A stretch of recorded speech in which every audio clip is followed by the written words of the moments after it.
Hello class, welcome to my YouTube channel Rising Goral. Myself Parmeshwar Singh. Class, in this video I am going to explain lesson 3 log on to access means access को start करना.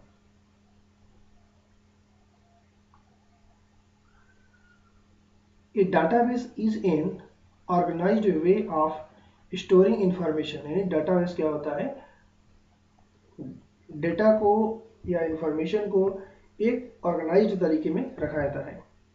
It helps us to manage and access large amount of information quickly and efficiently. और database के द्वारा हम बहुत ही ज़्यादा मात्रा में डेटा को हम मैनेज कर सकते हैं और उसमें से हम इंफॉर्मेशन को बहुत जल्दी प्राप्त कर सकते हैं और पूरी करेक्टनेस के साथ और बहुत ही फास्ट.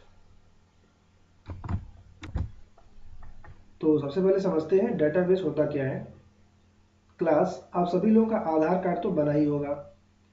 आधार कार्ड सिस्टम वास्तव में एक डाटाबेस है जिसमें आप सभी के name, father's name, mother's name, date of birth, आपका एड्रेस, फिंगर्स के मार्क्स, आईज, आपका फोटोग्राफ,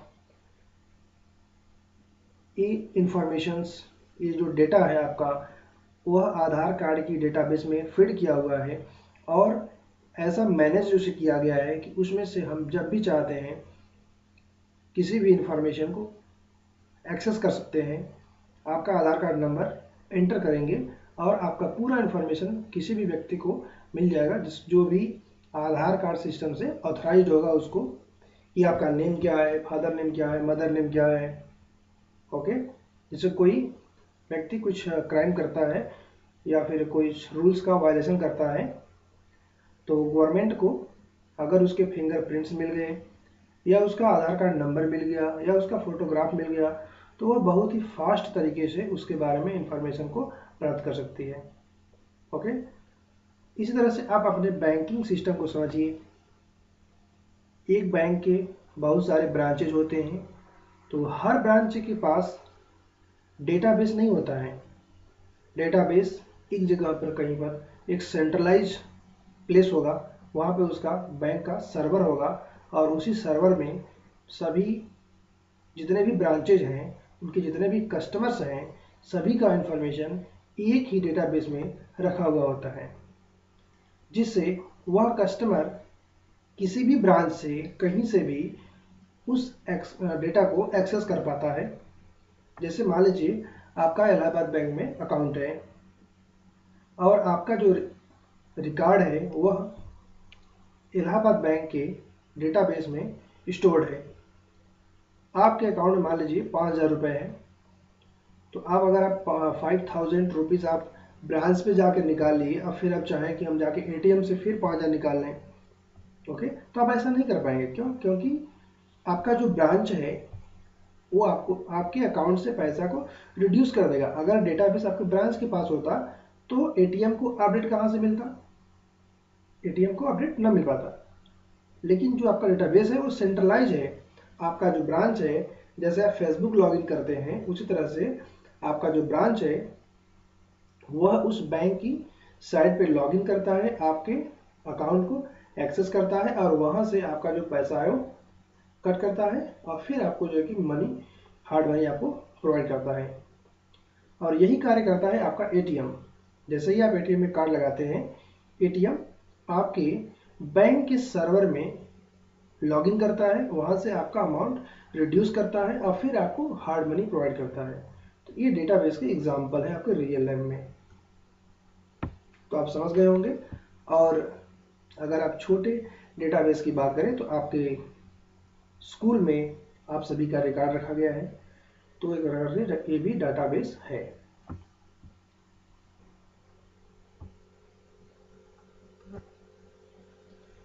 तो यहाँ पे दिया गया है टेलीफोन डायरी हो गया या फिर डिक्शनरी हो गया, तो ये आपका जो कि डेटाबेस है.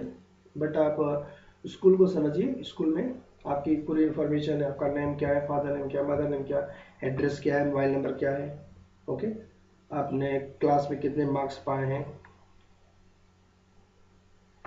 तो ये सारी इन्फॉर्मेशन स्कूल के डेटाबेस में फीड है.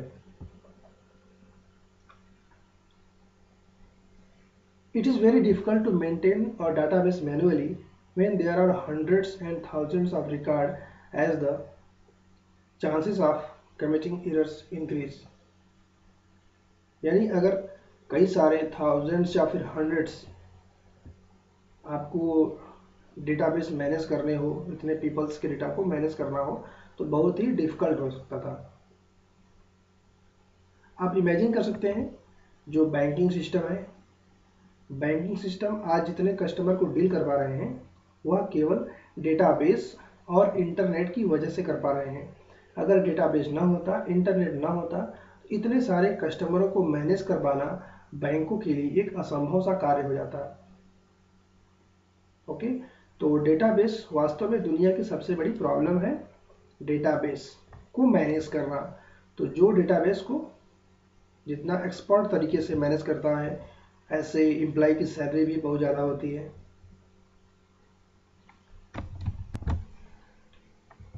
तो आप जिस भी एटमॉस्फेयर में रहते हैं, आपकी हर तरफ डेटाबेस ही डेटाबेस है।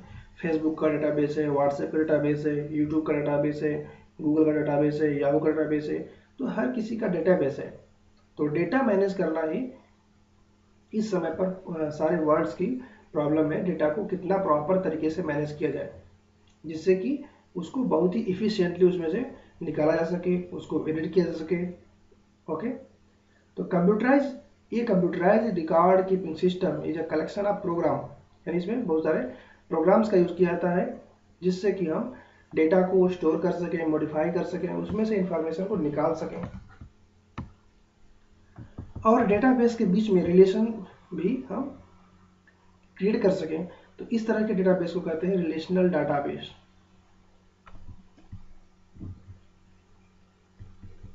Types of database, there are mainly two types of database. Flat file database, flat file database ऐसा होता है, इसमें कोई रिलेशनशिप नहीं होता, स्ट्रक्चर नहीं होता, ये बिल्कुल सिंपल डेटाबेस होता है, जैसे कि एक्सेल में अगर आप डेटा रखना चाहें तो। रीजनल डेटाबेस जैसे आपका है Microsoft Access, Microsoft SQL, Oracle, ये सभी रिलेशनल डेटाबेस हैं। इसमें दो टेबल्स के बीच में लिंक ऐड कर दिया जाता है, जिसे कहते हैं रिलेशनल डेटाबेस। ऐसा इसमें पॉसिबल होता है रिलेशनल डेटाबेस में। आप माइक्रोसॉफ्ट एक्सेस में ऐसा आप करके देखेंगे। Microsoft SQL server is an example of DBMS that serves database requests from multiple users। तो जो सर्वर्स होते हैं वो कई सारे यूजर्स को एक साथ रिप्लाई करते हैं, जैसे कि गूगल का सर्वर है। तो यू कैन इमेजिन कि पूरे वर्ल्ड में कितने लोग एक साथ गूगल पे सर्च करते होंगे और गूगल सभी को रिप्लाई देता है और बहुत ही फास्ट देता है। तब समझ सकते हैं कि एक सर्वर जो होता है वो मल्टीपल यूजर को रिप्लाई देता है। Structure of database,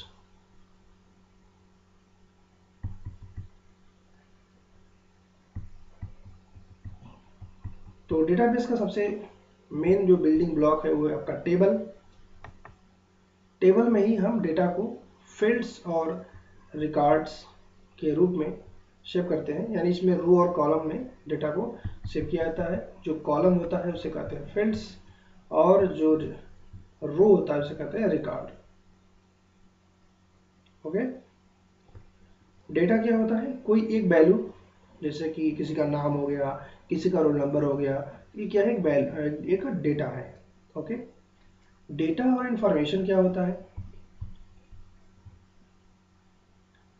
class, you can imagine, आप इमेजिन करिए एक शॉपकीपर है और वह वन डे में अपनी दुकान की बहुत सारी वस्तुओं को वो बेचता है और वो इसको नोट करते जाता है कि हमने इतने पैकेट नमकीन सेल किए, बिस्किट सेल किए, चॉकलेट सेल किए, टॉफी सेल किए। ओके, बट अगर आप उसे शाम को पूछेंगे कि आपने कितने बिस्किट सेल किए, कितने नमकीन सेल किए, ओके, तो वह कोई इन्फॉर्मेशन आपको नहीं दे पाएगा। उसके पास डेटा तो है लेकिन इन्फॉर्मेशन नहीं है, क्योंकि उसने डेटा को अभी अरेंज नहीं किया है। जब वो डेटा को अरेंज कर लेगा, यानी वो उसे कैटेगराइज कर लेगा कि ये नमकीन हमने सेल किया, ये बिस्किट हमने सेल किया, ये हमने चॉकलेट सेल किया, जब उसे वो कैटेगराइज कर लेगा, फिर उसे काउंट कर लेगा, तो उसके पास इंफॉर्मेशन होगी। तो आप क्लियरली समझ गए होंगे कि डेटा और इंफॉर्मेशन क्या होता है। ओके, तो बिना कैटेगराइज किए शॉपकीपर के पास डेटा तो है लेकिन उसके पास इंफॉर्मेशन नहीं है, और जब उसे वो कैटेगराइज कर लिया तो वैसी डेटा में से इंफॉर्मेशन निकलती है। यहाँ पर एक टेबल दिखाया गया है। टेबल की एलिमेंट्स को समझिए। ये टेबल स्टूडेंट नाम का टेबल है, और roll number, father first name, और ये सब्जेक्ट्स के नेम है। तो क्या है, फील्ड्स हैं, और ये जो रो है इन्हें कहेंगे रिकॉर्ड्स, और इसमें जो ये इंफॉर्मेशन डेटा जो फीड किया गया है वैल्यू, इसे कहेंगे डेटा। क्वेरी क्या होता है?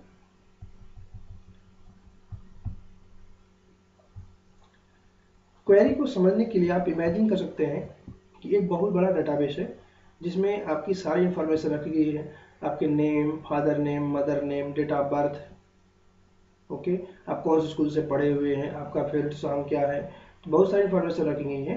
बट कोई पर्सन है जो केवल जानना चाहता है कि आपका नेम क्या है, फादर नेम क्या है, मोबाइल नंबर क्या है। ओके, तो केवल 3 इंफॉर्मेशन अगर चाहता है तो वह पूरे टेबल को क्यों एक्सेस करे, इसलिए क्रिएट किया जाता है क्वेरी।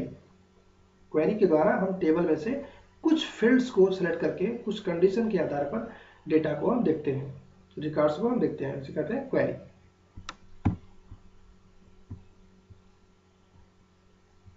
फॉर्म्स, टेबल में डेटा को हम प्रॉपर तरीके से इंटर कर सके उसके लिए यूज करते हैं हम फॉर्म्स।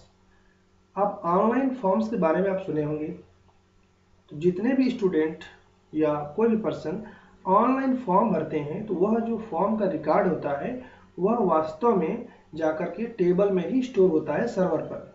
ओके, जैसे इस टेबल का अगर हमें फॉर्म तैयार करना हो तो एक वहाँ पे कॉलम तैयार होगा, roll number, father first name, English, math, Hindi, numbers, एक फॉर्म के रूप में मिलेगा, और जो फॉर्म में फिल करेंगे, जैसे सबमिट करेंगे, वह टेबल में जाके स्टोर हो जाएगा।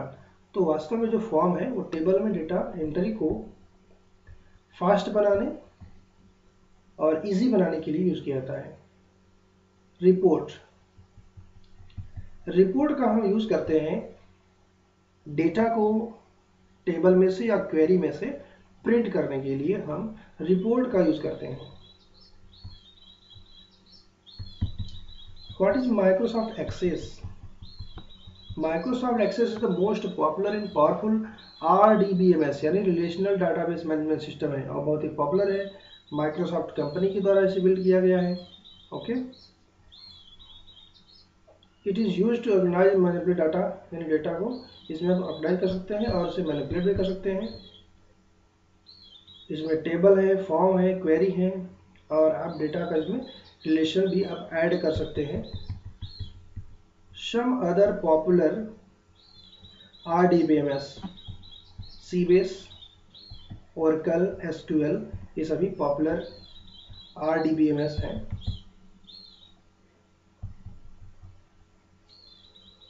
Let's understand the concept of relationship with help of example. Relationship को समझते हैं। तो पहले समझिए, यहाँ पे देखिए स्टूडेंट इन्फॉर्मेशन नाम से एक टेबल है।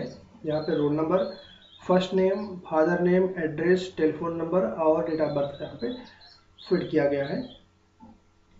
और यहाँ पे आप इनका जो रोल नंबर है वो प्राइमरी की है, क्योंकि रोल नंबर, किसी का भी रोल नंबर डुप्लीकेट नहीं हो सकता, यानी एक ही रोल नंबर पे 2 स्टूडेंट नहीं हो सकते हैं।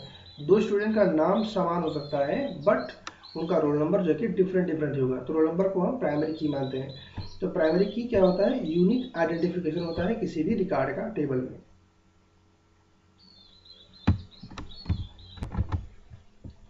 ओके, तो आप समझ गए होंगे प्राइमरी की क्या होता है। यदि किसी प्राइमरी की को 2 फील्ड को कंबाइन करके बनाया गया उसे कहते हैं कंपोजिट की, यानी रोल नंबर और मोबाइल नंबर 2 फील्ड हमने ऐड को कंबाइन करके अगर हम प्राइमरी की बना रहे हैं तो उसे कहेंगे कंपोजिट की। और प्राइमरी की कभी भी रिपीट नहीं होती है, यूनिक होती है। ओके, तो आप यहाँ समझ सकते हैं, यहाँ पर देखिए 2 टेबल दिए हुए हैं। एक टेबल में स्टूडेंट की इंफॉर्मेशन है और सेकेंड टेबल में स्टूडेंट का मार्क्स डिटेल है कि उसका परसेंटेज क्या है और ग्रेड क्या है।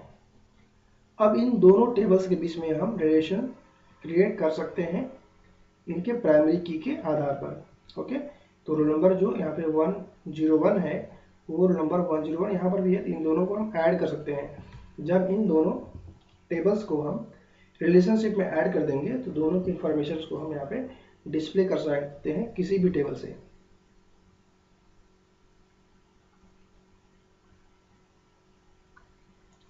Features of Microsoft Access. Access provides the facility to break large information into small parts so that it is easy to access information. Okay, तो अगर कोई बहुत लार्ज इंफॉर्मेशन है वो आप पार्ट्स में ब्रेक करके इसको स्टोर कर सकते हैं। जैसे कि स्टूडेंट हो गए तो स्टूडेंट्स का एक में आप फी रिकॉर्ड रखे हुए हैं, एक में उसका personal name, father name, mother name है, और एक में आपने टेबल बना क्रिएट किया उसमें आपने रखा उसका प्रोग्रेस रिपोर्ट क्या है, उसके मार्क्स क्या हैं। तो इन्फॉर्मेशंस को आप कई पार्ट में ब्रेक करके उसमें स्टोर कर सकते हैं। डेटा रिडंडेंसी इज रिड्यूस्ड, यानी डेटा की डुप्लीकेशन नहीं होगा। It increase the efficiency, speed, flexibility in searching and accessing information. Okay, यानी बहुत ही फास्ट तरीके से और आसानी से इंफॉर्मेशन को आप सर्च कर पाएंगे। और इसमें access facility sharing of data, data को शेयर भी कर सकते हैं। Different user can use the same database to extract data according to their needs, यानी क्वेरीज के माध्यम से आप डेटा को अपनी जरूरत के अनुसार एक्सेस कर सकते हैं। Access provide data security feature, maintain the integrity which is useful make your data more consistent and reliable. Okay, तो सिक्योरिटी फीचर भी है इसमें, इससे उसकी इंटीग्रिटी बनी रहेगी और आपका जो डेटाबेस है कंसिस्टेंट रहेगा और रिलायबल रहेगा। Access provides the facility to create data forms so that user can enter required information respective fields. It also reduce data entry errors. Okay, access में फॉर्म फीचर है जो कि आपको हमने पहले समझाया है। तो डेटा जो भी आप टेबल में फिट करेंगे वो फॉर्म्स के द्वारा करेंगे तो इजी भी होगा और एरर्स भी कम होंगे। क्वेरी के द्वारा आप किसी भी स्पेसिफिक टॉपिक की इंफॉर्मेशन और कंडीशन के आधार पर आप उसको एक्सेस कर सकते हैं। रिपोर्ट के द्वारा आप डेटा को मीनिंगफुल और समराइज्ड मैनर में आप उसको कर सकते हैं और फिर उसे प्रिंट कर सकते हैं। Components of Microsoft Access 2010। तो ये माइक्रोसॉफ्ट एक्सेस की विंडो है, इसे कहते हैं टाइटल बार। ओके, ये यहाँ से पूरा टाइटल बार है। टाइटल बार पे ही होता है आपका क्विक एक्सेस टूल बार। ठीक है, यहाँ पे सेव और अंडू रीडू के बटन होते हैं। फाइल टैब, ओके, 2007 ऑफिस में यहाँ पे ऑफिस बटन होता है, उसके स्थान पे यहाँ पे फाइल टैब है और फिर सारे टैब्स हैं, होम है, क्रिएट है, एक्सटर्नल डेटा है, तो बहुत सारे यहाँ पे टैब्स हैं। नेविगेशन पैन है, यहाँ पे आप जो भी टेबल्स और क्वेरी क्रिएट करोगे उसके लिए है। नेविगेशन बटन है यहाँ पे रिकॉर्ड नंबर 1 2 3 पे जाने के लिए। ये वर्क एरिया है और ये स्टेटस बार है। ओके, जहाँ पे आपको दिख रहा है डेटा शीट व्यू, यहाँ पे व्यू दिख रहा है और यहाँ पे व्यू के बटन है। ओके, और ये ग्रुप्स हैं, जैसे टेक्स्ट फॉर्मेटिंग ग्रुप है और यहाँ पे इतने सारे ऑप्शन है। ये आपका फाइंड ग्रुप है, तो इसी तरह से ग्रुप में इसे कैटेगराइज कर दिया गया ऑप्शंस को। और इसे कहते हैं रिबन, पूरे यहाँ से आने के पूरे इंफॉर्मेशन जो ऑप्शंस दिए हुए कहते हैं रिबन। ओके, रिबन में ही ग्रुप बने हुए हैं। और इसे कहेंगे ऑब्जेक्ट टैब, तो जो भी टेबल्स आप बनाए होंगे या क्वेरीज तो उन्हें कहेंगे ऑब्जेक्ट टैब।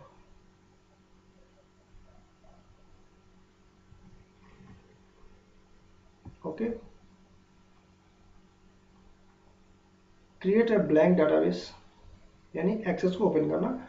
स्टार्ट पर क्लिक करना है, all program, Microsoft Office Access 2010।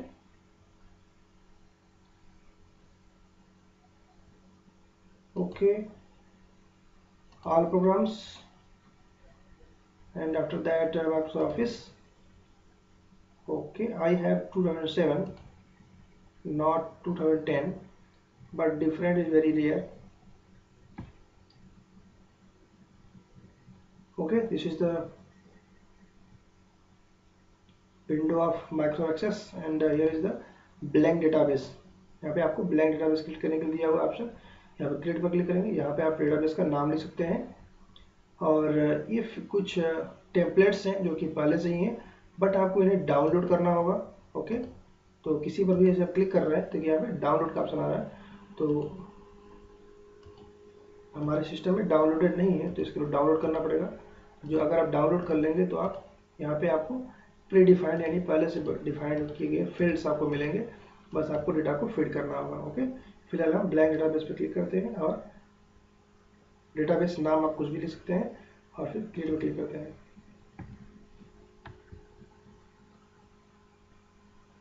Okay, you can see here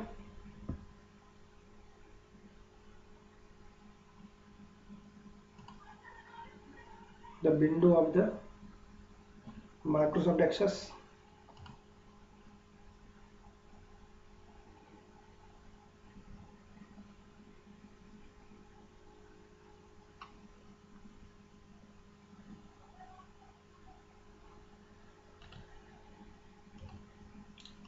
okay, new.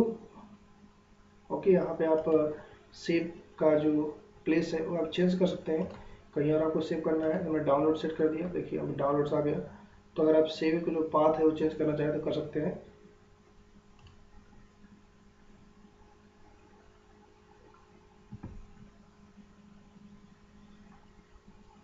Creating a table using templates.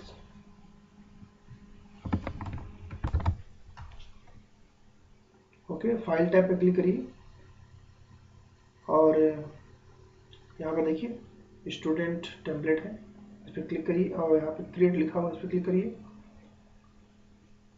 Okay, आपको इस तरह से पहले से ही बने बनाए फील्ड्स मिल जाएंगे, बस आपको यहाँ पे डेटा को फीड करना होगा। ओके, आप यहाँ देखिए हम डाट क्रिएट करते हैं टेबल और यहाँ टेम्पलेट दिया हुआ है टेबल्स के। तो जैसे हमें कॉन्टेंट क्लिक करना है, हम कॉन्टेंट पर क्लिक किया, देखिए यहाँ पे पहले से ही प्री डिफाइंड फील्ड्स के नेम आ गए हैं, बस हमें यहाँ पे रिकॉर्ड को फीड करना है। तो उसी तरह से अगर आप टेम्पलेट से क्रिएट करेंगे तो आपको इस तरह से इंफॉर्मेशन फीड करने के लिए ऑटोमेटिक रूप से टेबल आपको यहाँ पे मिल जाएगा। क्लोजिंग एक्सेस एप्लीकेशन, उसके लिए आपको यहाँ पे क्लोज डेटाबेस जो ऑप्शन है फाइल टैब में, वहाँ से आप क्लिक कर सकते हैं। देखिए यहाँ पे क्लोज डेटाबेस यहाँ से कर सकते हैं या फिर आप एग्जिट कर दीजिए। ओके, यहाँ से भी क्रॉस कर सकते हैं। उसके अलावा आप अल्टर प्लस या 4 आप प्रेस कर दें कीबोर्ड से तो भी क्लोज हो जाएगा। ओके, नो कर दिया हमने, क्लोज हो गया। सो क्लास, इस तरह से आपका ये चैप्टर कंप्लीट हो गया है। क्लास, यदि आपको ये वीडियो अच्छा लगा हो तो इसे लाइक करें, शेयर करें और हमारे चैनल को सब्सक्राइब करें। यदि आपको कोई डाउट हो तो आप कमेंट बॉक्स में लिखें और इस चैप्टर के एक्सरसाइज के आंसर्स को हम नेक्स्ट वीडियो में कंप्लीट करेंगे। Thank you.